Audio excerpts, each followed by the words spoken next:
So student, in order to discuss the problems on electric field. So electric field problem type. Type 1 कल हम लोग पढ़े थे, type 2 हम लोग आज पढ़ेंगे। सेकेंड टाइप है टाइप 2, यहाँ से आज हम लोग पढ़ेंगे। टोटल 5 टाइप जो है वो आपके बोर्ड के लिए इम्पोर्टेंट है और रिमेनिंग 5 टाइप्स जो है यानी 10 टाइप में से वो आपको IIT मेंस और एडवांस के लिए इम्पोर्टेंट है। फर्स्ट हम लोग टाइप 5 तक जो है बोर्ड के लिए जो इम्पोर्टेंट है उसको करेंगे, फिर उसके बाद जो है हम लोग इसके आगे के टाइप्स को करेंगे। टाइप 2 में हम लोग को जो डिस्कस करना है, ये फॉर्मूला यूज करना है कि F is equal to Q into E। अगर यह चार्ज हमारा पॉजिटिव है तो फोर्स जो एक्सपीरियंस करेगा वह फील्ड के डायरेक्शन में, और अगर यह चार्ज नेगेटिव है तो फील्ड के अपोजिट डायरेक्शन में फोर्स एक्सपीरियंस करता है। इसी पर बेस्ड जो है हम लोग को जो है प्रॉब्लम को सोल्व करना। तो फर्स्ट है प्रॉब्लम, इस पे हम लोग नोट करते हैं। फर्स्ट प्रॉब्लम है कि on a body there are 12 excess electrons and the body is a spherical having radius r and mass and density rho is placed in electric field E such that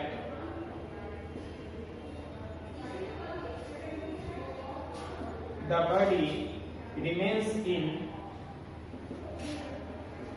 equilibrium as shown in figure. Find the radius of body. तो हम लोग को एक body दिया हुआ है, body पे 12 access electrons हैं, यानी बॉडी पे चार्ज है, इलेक्ट्रॉन है, इसलिए यह चार्ज किस टाइप का हो जाएगा, चार्ज का पोलरिटी हो जाएगा नेगेटिव। अब इस चार्ज को हम लोग इलेक्ट्रिक फील्ड E में प्लेस किए हैं। इसका मतलब होगा कि चार्ज पर जो इलेक्ट्रोस्टैटिक फोर्स लगेगा वह इस फॉर्मूला से हम लोग को निकालना होगा, और चार्ज जो है वह इक्विलिब्रियम में है। तो इक्विलिब्रियम में चार्ज है, इसका मतलब हो गया कि चार्ज पे नेट फोर्स जो है, नेट फोर्स वह क्या है, 0 हो गया। नेट फोर्स 0 हो गया चार्ज पे। हम लोग को बॉडी का रेडियस फाइंड आउट करना है और चार्ज का डेंसिटी दिया है एज शोन इन फिगर है। इसका मतलब है कि क्वेश्चन का डायग्राम आपको देखना होगा। यह जो है बॉडी दिया हुआ है और यह रेडियस है, यह बॉडी का डेंसिटी है रो। बॉडी पर इलेक्ट्रिक फील्ड जो है डाउनवर्ड डायरेक्शन में यहाँ स्पेस में दिया हुआ है। इलेक्ट्रिक फील्ड हम लोग स्पेस में दे देते हैं, या इलेक्ट्रिक फील्ड है स्पेस में ई डाउनवर्ड डायरेक्शन में, और बॉडी में जो है फील्ड के टोटल चार्ज जो है बॉडी पे क्यू चार्ज जो है, या देखिए -12 इंटू ई हो जाएगा, यानी क्यू जो है वह निगेटिव है बॉडी पे। तो ग्रेविटेशनल फोर्स जो बॉडी पे लगेगा वो डाउनवर्ड लगेगा, जिसको हम लोग mg बोलेंगे, और बॉडी पर जो इलेक्ट्रोस्टैटिक फोर्स लगेगा वह फील्ड के अपोजिट लगेगा, क्योंकि चार्ज निगेटिव है तो यहाँ mg बोलेंगे। ये फोर्स का डायरेक्शन क्वेश्चन में आपको नहीं दिया हुआ है, क्वेश्चन में केवल ये बॉडी दिया हुआ है और ये डायग्राम दिया हुआ है। तो यहाँ हम लोग देख रहे हैं कि बॉडी इक्विलिब्रियम में है, नेट फोर्स हम लोग को 0 कर देना है, बाकी कुछ नहीं करना है। 12 एक्सेस इलेक्ट्रॉन्स है। तो पहले आप ये बताइए कि इस बॉडी पे चार्ज कितना है। तो सॉल्यूशन का फर्स्ट पार्ट हो गया चार्ज निकालना। Q बराबर NE फॉर्मूला आप जानते हैं, तो यह चार्ज हो जाएगा निगेटिव। हम लोग 12 पे यहाँ डाल देंगे और E का वैल्यू पुट करेंगे माइनस साइन में, तो Q नेगेटिव आ गया। ठीक है, तो E का वैल्यू आप पुट कीजिए बचेगा यहाँ पर, तो यह हो जाएगा -12 into 1.6 into 10⁻⁻19।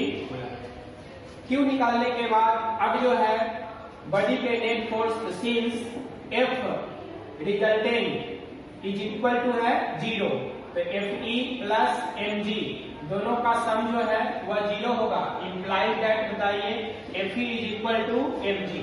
Electrostatic force gravitational force के मैग्नीट्यूड में इक्वल होंगे, डायरेक्शन में अपोजिट होंगे। अब हम लोग क्या करेंगे, वैल्यू पुट कर देंगे। तो इस फॉर्मूला से देखिए इम्प्लाइड दैट आप Q इंटू E लिख सकते हैं। mg मास जो होता है वह डेंसिटी इंटू वॉल्यूम, शेप जो है बॉडी का वह स्फेरिकल है, तो यह 4/3 πr³ हो गया, और E का वैल्यू यह T हो गया। तो density into volume mass into g mg mass into g, तो यह हो गया आपका mg का वैल्यू या QE का वैल्यू। इससे r³ निकालिए, तो 3QE डिवाइडेड बाई 4π ρg, तो r का वैल्यू आ जाएगा 3QE डिवाइडेड बाई 4π ρg, इसका पावर जो है 1/3। तो इस तरह हम लोग जो है इस ऑप्शन में टिक लगा देंगे। इसी क्वेश्चन में अगर डाटा आपको सबका दे देगा, रो का वैल्यू दे दे, जी का वैल्यू दे दे, ई का वैल्यू दे दे, तो डाटा पुट करके हम लोग निकाल सकते हैं। नेक्स्ट टाइप जो है टाइप 3, जो बोर्ड के लिए ज्यादा इंपॉर्टेंट है, उस पर हम लोग आते हैं। टाइप 3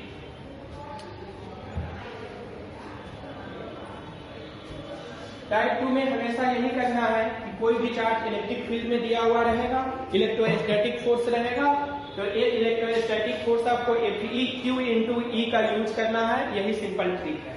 टाइप 3 में देखिए problem based on use of parallelogram law. तो parallelogram law of vector addition 11 graph नहीं समझिएगा, पैरेललोग्राम को शॉर्ट फॉर्म में लिखें।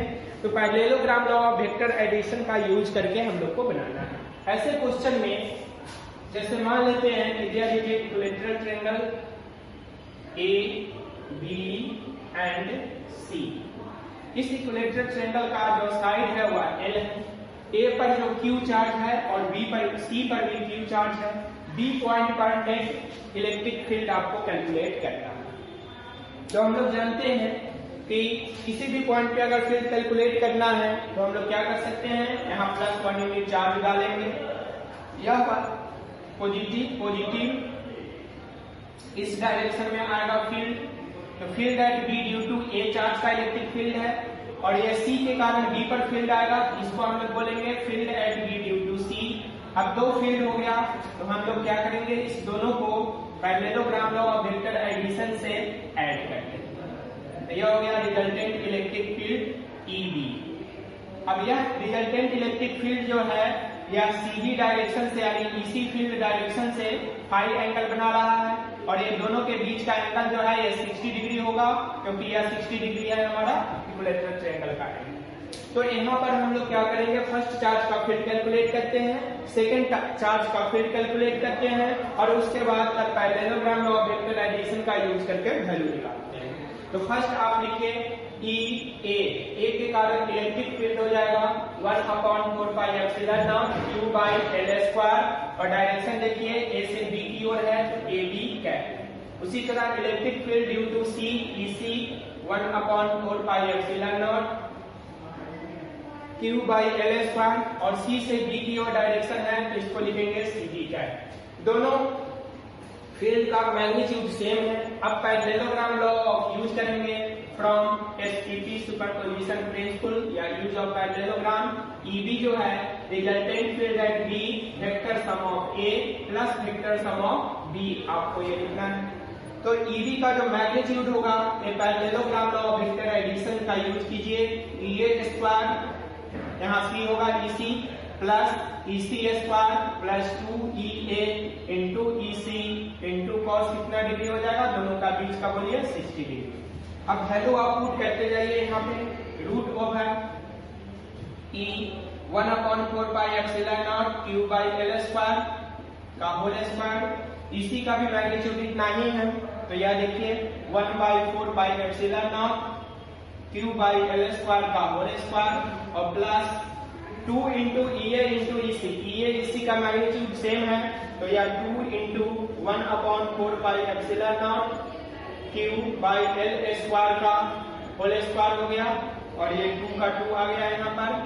अब cos 60 का वैल्यू जो है ये 1/2 होता है, 1/2 वैल्यू डाल देंगे, 2 कैंसिल हो जाएगा। अगले स्टेप में EB का वैल्यू देखिए, इसको अगर आप कॉमन लेते हैं तो 1 + 1 + 1 यानी 3, रूट के अंदर 3 आ जाएगा और यह स्क्वायर है तो रूट से बाहर आ जाएगा तो यह हो गया 1/4 pi epsilon not Q by L square √3 को पहले हम लोग लिखेंगे और यहाँ से रिमूव करेंगे। यूनिट हो जाएगा न्यूटन पर कूलम, जो एसआई यूनिट दिया हुआ रहेगा क्वेश्चन में उसके अकॉर्डिंग हम लोग यूज करेंगे। अगर डाटा दिया है तो यहाँ डाटा पुट करके हम लोग डायरेक्ट निकाल सकते हैं। यहाँ पर और इजी आप कर सकते हैं 1/4 पाई एप्सिलॉन नॉट को जो है हम लोग शॉर्ट करने के लिए के यूज कर सकते हैं। इसको जो है यूज कर सकते हैं हम लोग K into Q by L square A B cap. Short में इसको यूज कर सकते हैं, यहाँ भी शॉर्ट करके K Q by L square A B cap आप यूज कर सकते हैं। इस के टर्म में जो है आप आंसर निकाल लेंगे और फाइनल आंसर में के का वैल्यू पुट कर देंगे 9 इंटू के का जो वैल्यू आता है 9 इंटू 10⁻9 ये वैल्यू पुट करके आप डायरेक्ट निकाल सकते हैं जो न्यूमेरिकल डाटा देंगे उस केस में। ठीक है, ये शॉर्ट तरीका। यहाँ तक आप समझ गए। अब जो है हम लोग को डायरेक्शन निकालना है कि यह बी पॉइंट पर जो रिजल्टेंट फील्ड आया उसका डायरेक्शन क्या होगा। तो डायरेक्शन इसी के रिस्पेक्ट में निकालिए या ईए के रिस्पेक्ट में। यहाँ पर हम लोग इसी के रिस्पेक्ट में लिए हैं तो पैरेललोग्राम लॉ का फॉर्मूला यूज कीजिए, tan फाई। तो tan फाई बराबर होगा, ये देखिए इसके साथ एंगल है, इसी के साथ फाई बच कौन गया EA, तो जो बच जाता है EA sin थीटा, तो साइन का वैल्यू यहाँ 60 डिग्री डिवाइडेड बाई EB और प्लस EA cos 60 डिग्री। ये फॉर्मूला आप लोग यूज कर लिए। अब EA का वैल्यू डाल दो 1/4 pi epsilon not Q by L square sin 60 का वैल्यू डाल दो √3/2 डिवाइडेड बाई EB का value 1/4 pi epsilon not Q by L square. अब देखिए यहाँ पर EB और EA सेम है तो इसको कॉमन ले लेते हैं इस दोनों में से 1 प्लस cos 60 का वैल्यू 1/2 हो गया, ये पूरा कैंसिल आउट हो गया तो यहाँ आ जाएगा √3/2 डिवाइडेड बाई 3/2, 2 से 2 कट गया, √3 से 3 कट जाएगा, √3 टाइम्स तो फाइनली आ गया tan phi is equal to 1/√3। अब 1/√3 को हम लोग tan 30 डिग्री बोलेंगे तो फाई का वैल्यू जो है 30 डिग्री आ गया। अब फाइनल रिजल्ट जो आप लिखिएगा EB, अब फाइनल रिजल्ट यहाँ लिख देते हैं आपको, यह EB vector final result at 30 degree ये कौन सा डायरेक्शन, क्लॉकवाइज या anti clockwise, anti clockwise 30 degree anti clockwise from EC direction. तो ये आपको फाइनल आंसर आ गया। फाइनल आंसर में यह बात हम लोग वहां से फाइंड निकाल करके ऐड कर देंगे। 2 मार्क्स में ये क्वेश्चन जनरली आता है, आपको ये जो कैलकुलेट आप करिएगा इस कैलकुलेशन का आपका मार्क्स होगा हाफ मार्क्स। ये जो सुपरपोजिशन प्रिंसिपल यूज करिएगा इसका जो है आपका हाफ मार्क्स है, मैग्नीट्यूड कैलकुलेशन का हाफ मार्क्स है और डायरेक्शन कैलकुलेशन का हाफ मार्क्स है। तो 2 मार्क्स में ये क्वेश्चन आते हैं यहाँ पर। अब इसी क्वेश्चन को, इसी टाइप के क्वेश्चन को आपको कभी कभी ट्विस्ट करके आता है, चेंज करके आता है। जैसे यहाँ पर हमारा Q है प्लस, अब Q जो है यहाँ पे मान लो कि निगेटिव दे दे, -Q दे दे क्वेश्चन में। अब चेंज कर रहे हैं तो आप देखिए इसी को कैसे चेंज करेंगे, -Q यहाँ पर दे दे -Q, तो ये -Q के केस में किधर हो जाएगा, इस डायरेक्शन में हो जाएगा फील्ड, और यह पॉजिटिव ही रहे इसके कारण इस डायरेक्शन में फील्ड हो जाएगा। अब रिजल्टेंट आपको किधर आ जाएगा, इस डायरेक्शन में रिजल्टेंट आएगा। फिर इसी से या फाई एंगल ले लेंगे, इसमें जो है 60 डिग्री के जगह पे कितना पुट करेंगे 120 डिग्री। तो डाटा में मैग्नीट्यूड सेम है तो यह यही रहेगा, AB कैप के जगह यह BA कैप हो जाएगा, BA कैप यहाँ पर आप चेंज करके BA कैप कर लीजिएगा। यह सेम रहेगा, प्रोसेस सेम रहेगा, cos 60 के जगह cos 120 यूज करेंगे और यहाँ पर जो है cos 120 माइनस 1/2 ये पूरा कट जाएगा। आंसर में जो है ये √3 नहीं आकर के इतना ही आ जाएगा, यानी सेम प्रोसेस यूज करेंगे। और tan phi में भी सेम प्रोसेस यूज कीजिएगा 120, इसको भी हम लोग चेंज करेंगे 120, तो ये भी कैलकुलेट करके phi का वैल्यू 30 डिग्री ही आएगा। इसमें तीसरा ढंग से क्या चेंज कर सकता है, यहाँ पर निगेटिव Q है, यहाँ पे 2Q है, तो केवल हमारा मैग्नीट्यूड जो है EA का मैग्नीट्यूड सेम है, इसका मैग्नीट्यूड चेंज हो जाएगा, यह हो जाएगा 2Q/L²। इसी के करस्पॉन्डिंग यहाँ चेंज करेंगे, इसमें चेंज करेंगे, इसमें चेंज करेंगे, इसमें चेंज करेंगे, जो वैल्यू आएगा उसका नोट कर देंगे। तो यह डिफरेंट मैग्नीट्यूड का भी पूछ सकता है, सेम मैग्नीट्यूड का भी चार्ज डाल करके पूछ सकता है। यह आपका इक्विलैटरल ट्रायंगल पर भी पूछ सकता है, आइसोसेलेस ट्रायंगल पर भी पूछ सकता है, राइट एंगल ट्रायंगल पर भी पूछ सकता है। कहीं भी पूछेगा। प्रॉब्लम का मेमोरी टिप्स यह हुआ कि हम लोग को फर्स्ट चार्ज के कारण फील्ड निकालना है, सेकंड चार्ज के कारण फील्ड निकालना है।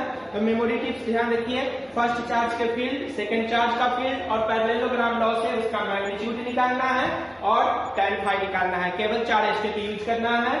जो भी चार्ज होगा, फर्स्ट चार्ज का फील्ड, सेकंड चार्ज का फील्ड, पैरेललोग्राम लॉ से मैग्नीट्यूड निकालना है और डायरेक्शन निकालना है। अगर यही क्वेश्चन कंपटीशन में आता है तो कंपटीशन में आता है तो उसके लिए जरा सा देखिए, जो फर्स्ट हम लोग यहाँ पर लिए थे उस बात को देखिए। ट्रिक बता रहे हैं कंपटीशन के लिए हम लोग कैसे ट्रिक यूज करेंगे इसी क्वेश्चन। ए पॉइंट है, यहाँ पर प्लस क्यू है, यहाँ पर भी प्लस क्यू है। ये जो डायरेक्शन अभी हम लोग ये क्वेश्चन ये बनाए थे जिसमें आपका यह ए बी कैप था,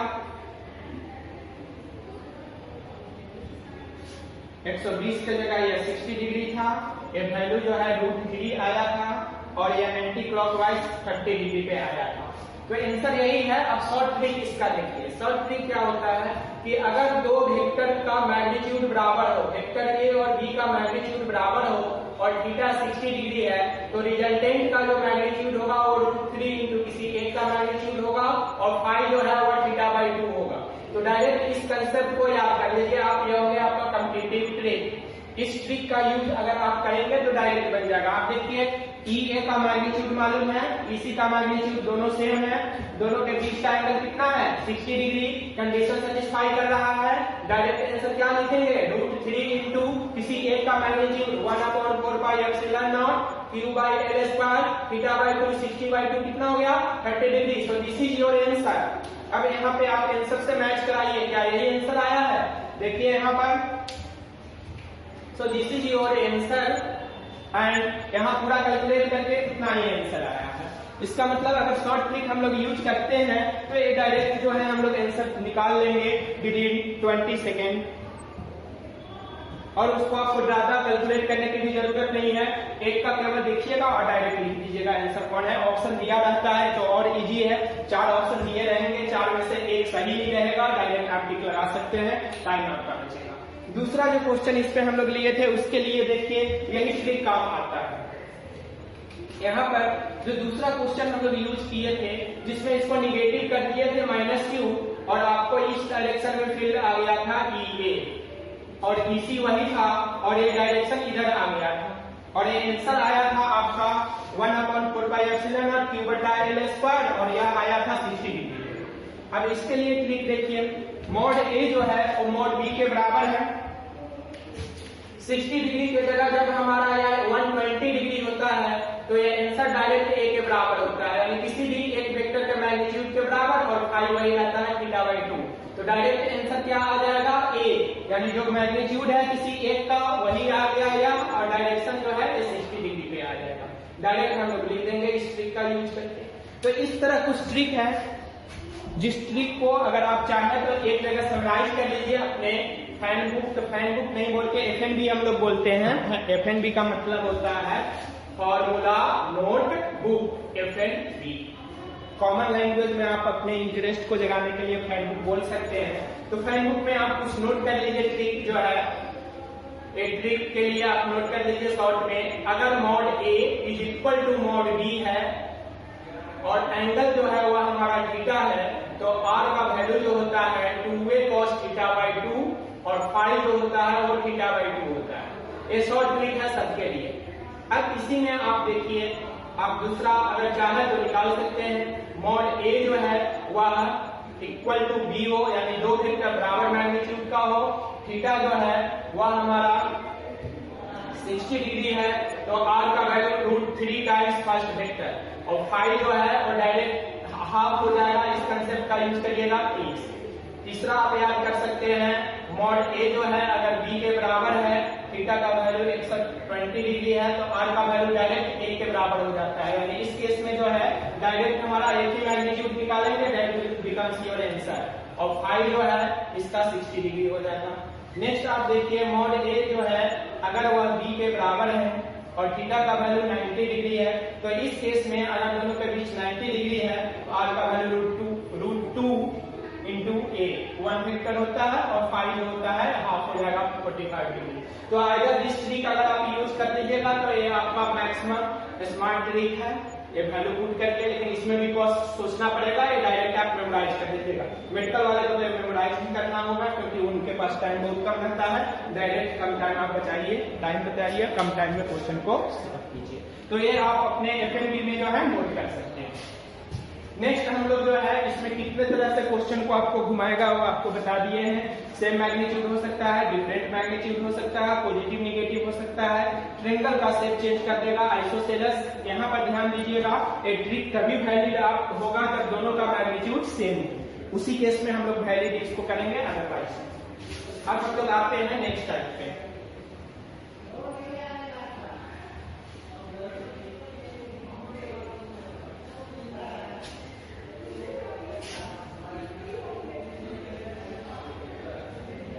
अब आइए टाइप 4 पे।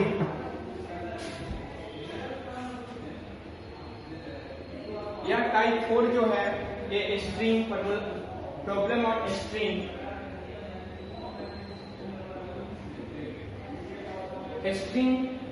पर बेस्ड यह प्रॉब्लम है। इसमें हम लोग क्या करते हैं कि एक सिंपल पेंडुलम को सस्पेंड करा देते हैं जिसका मास m हो, और इस सिंपल पेंडुलम पर जो है इलेक्ट्रिक फील्ड हम लोग अप्लाई कर दिए E, और सिंपल पेंडुलम का चार्ज जो है चार्ज कर दिए Q से। तो फील्ड के डायरेक्शन में यह फोर्स एक्सपीरियंस करेगा और यहाँ से शिफ्ट हो जाएगा M। तो फील्ड के डायरेक्शन में इस पे फोर्स कितना लगा है इस पे, तो फील्ड के डायरेक्शन देखिए, फील्ड के डायरेक्शन में चार्ज अगर पॉजिटिव है तो राइट वार्ड डिफ्लेक्ट करेगा, निगेटिव है तो लेफ्ट वार्ड डिफ्लेक्ट करेगा। या फोर्स Q इंटू E हो जाएगा, जो थोड़ी देर पहले हम लोग टाइप 2 में पढ़े हैं। और ग्रेविटेशनल फोर्स किधर लगेगा, तो देखिए यह हो गया ग्रेविटेशनल फोर्स mg, और यह स्ट्रिंग है तो इधर हो गया टेंशन T। अब इसको बोर्ड मेथड से भी आप सोल्व कर सकते हैं, इसके लिए ट्रिक भी है, ट्रिक भी सोल्व कर सकते हैं। तो पहले बोर्ड मेथड आप देखिए, एक वर्टिकल रेफरेंस हम लोग ले लेते हैं बोर्ड मेथड से सोल्व करने के लिए। एक वर्टिकल रेफरेंस हो गया, एक हॉरिजॉन्टल रेफरेंस हो गया। कितना एंगल से डिफ्लेक्ट करेगा, ये एंगल पूछता है एक क्वेश्चन में, कितना एंगल से डिफ्लेक्ट करेगा, find the angle of deflection. आपको क्वेश्चन रहेगा कि ये मास दिया रहेगा, ये मास a body of mass m charge q is suspended in space through a string of length l, इतना दिया हुआ रहेगा।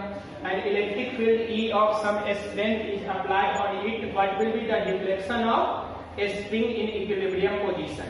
यही क्वेश्चन रहेगा, इक्विलिब्रियम पोजीशन में कितना से ये डिफ्लेक्ट करेगा, यानी थीटा आपको कैलकुलेट करना है, थीटा होगा।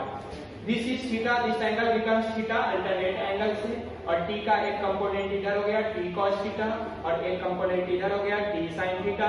क्योंकि यह सिंपल पेंडुलम का बॉब जो है वह इक्विलिब्रियम में है, इसलिए वर्टिकल डायरेक्शन में नेट फोर्स क्या हो जाएगा, 0।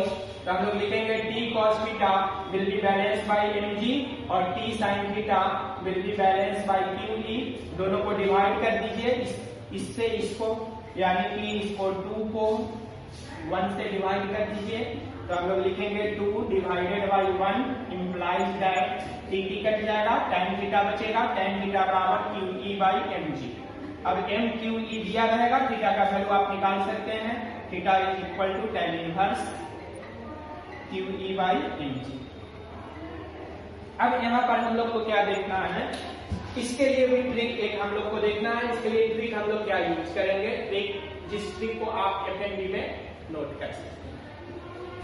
तो ट्रिक जो है यहाँ पर देखिए, यह जैसे स्ट्रिंग है, इसको स्ट्रिंग ले लिए T, दूसरा जो है mg है इस डायरेक्शन में, तीसरा जो है FD है इस डायरेक्शन में। कोई भी अगर 3 वेक्टर आपको दिया हुआ रहे, टेंशन भी एक वेक्टर है, ये भी वेक्टर है, ये भी वेक्टर है, वर्टिकल से यह जो है थीटा एंगल है, तो फिर बताइए इस दोनों लाइन के बीच का जो यह एंगल हो है, यह एंगल आपको 180 माइनस थीटा होगा। यह एंगल जो है यह 90 डिग्री होगा। अब इस लाइन को हम लोग कलरफुल बना दे रहे हैं ताकि आपको समझने में इजी होगा। ब्लैक 90 डिग्री या T। उसी तरह यहाँ इलेक्ट्रिक फील्ड E, इसके अपोजिट एंगल यह है, और mg का अपोजिट एंगल देखिए, mg को हम लोग दूसरे कलर mg ब्लू ले लेते हैं mg, और इसका यह एंगल जो हो गया, ये पूरा एंगल जो हो जाएगा 90 प्लस थीटा हो जाएगा। तो इस ढंग का थीटा का वैल्यू कुछ भी रहे, इस ढंग का कोई भी 3 वेक्टर्स अगर इक्विलिब्रियम में होते हैं तो उसके लिए हम लोग लामिक थ्योरम यूज करते हैं, या फिर साइने फॉर्मूला भी इसको बोलते हैं। इसको निकालने का शॉर्ट ट्रिक जो है यह क्या है, force T divided by sign of opposite angle. तो साइन इसका अपोजिट कितना है 90। अब 90 के जगह कोई भी एंगल होगा, जो भी एंगल रहेगा वो एंगल हम लोग यूज कर सकते हैं। इज इक्वल टू दूसरा कोई फोर्स ले लीजिए E, इसका अपोजिट एंगल कितना है साइन 180 माइनस थीटा, और तीसरा ले लीजिए यहाँ E के जगह अगर FE हम लोग लिखेंगे तो QE, तो यहाँ हो जाएगा QE। यहाँ FE को हम लोग डायरेक्ट वैल्यू ले लेते हैं QE। अगर आपको एग्जाम में FE है तो FE लिख सकते हैं, जो रहेगा वो डाल देंगे। और तीसरा देखिए इसका mg, तो mg का अपोजिट क्या है या 90, तो sine 90 plus theta, 90 plus theta. तो ये शॉर्ट ट्रिक यूज करते हैं। अब इस शॉर्ट ट्रिक का डायरेक्ट आप यूज कीजिए इसको निकालने के लिए। तो डायरेक्ट आप जब इसको लिख लिए तो यहाँ पर देखिए हम लोग को निकालना है थीटा, और दिया हुआ है QE और mg, तो इस रिलेशन का यूज करेंगे। इस रिलेशन का यूज करिए direct, QE divided by sine 180 minus theta sine theta is equal to mg by sine 90 plus theta cos theta हो गया। साइन को इधर कर दीजिए तो QE divided by mg becomes tan theta, तो theta is equal to tan inverse जो है QE बटा mg। ये हम लोग यूज करते हैं। अब एक चीज और यहाँ पर आपको देखना है कि इस ट्रिक का यूज करने से बेनिफिट क्या है। देखने में तो यही आपको इजी लग रहा है, लेकिन इससे बेनिफिट यह है कि जब इस मेथड में थीटा का कैलकुलेशन हार्ड हो तो यह मेथड इजी होगा। दूसरा अगर इसमें T निकालना है, m अननोन है, Q अननोन है, तो फिर एक का वैल्यू निकाल के दूसरे में पुट करना पड़ेगा, और इसमें जो है पुट करने की आवश्यकता नहीं है। T और mg, m का दिया है, Q नहीं दिया है, T पूछ रहा है, तो डायरेक्ट इसका रिलेशन यूज कर देंगे, ये दोनों बराबर है। अगर Q दिया है, m नहीं दिया है, तो डायरेक्ट इसका वैल्यू यूज करेंगे इस रिलेशन को T निकालने के लिए। अगर T भी नहीं दिया है, Q m दिया है, तो ये रिलेशन यूज करेंगे। यानी इसमें जो है T एक वेरिएबल है, E वेरिएबल है, m वेरिएबल है, 3 वेरिएबल है। तो अगर इस मेथड का यूज करते हैं तो 2 वेरिएबल का वैल्यू दिया रहेगा। अगर एक वेरिएबल दिया है तब किसी तीनों को निकालना है, तीनों नहीं 2 को निकालना है, एक दिया है और 3 में से 2 को निकालना है, तो एक का वैल्यू दूसरे में पुट करना पड़ेगा, सब्स्टिट्यूट करना पड़ेगा, यानी ये और इससे ज्यादा आपको लिखना पड़ेगा। लेकिन इस ट्रिक में क्या है, यह 2 में से एक वेरिएबल दिया है तो ये रिलेशन, यह में है तो एक दिया है यह रिलेशन, इसमें है एक दिया है तो यह रिलेशन। यानी इसमें एक वेरिएबल दिया हुआ है और कोई भी वेरिएबल पूछ रहा है तो डायरेक्ट इसका यूज कर सकते हैं, इसलिए इसको हम लोग ट्रिक में लिखेंगे। इसको भी आप FNB में नोट करेंगे। फिर नेक्स्ट जो है, नेक्स्ट टाइप जो है वो हम लोग नेक्स्ट क्लास में स्टार्ट करेंगे।